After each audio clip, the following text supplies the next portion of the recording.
আলহামদুলিল্লাহ ৭ বছর ধরে মাদ্রাসা মসজিদের খেদমতে নিয়োজিত আছি। দ্রব্যমূল্যের ঊর্ধ্বগতি বাজারে সাংসারিক চাহিদা বেড়ে যাওয়ায় বহুদিন বোবা কান্না করেছি।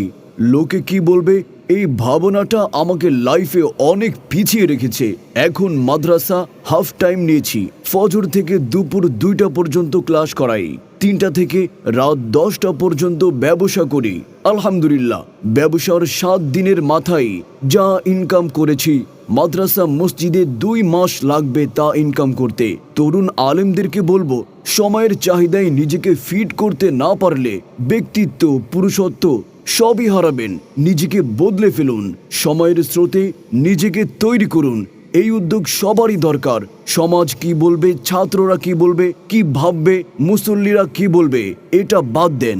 আপনার সংসারের কিছু প্রয়োজন হলে কেউ কি আর আপনার মিটিয়ে দিবে? আপনারটা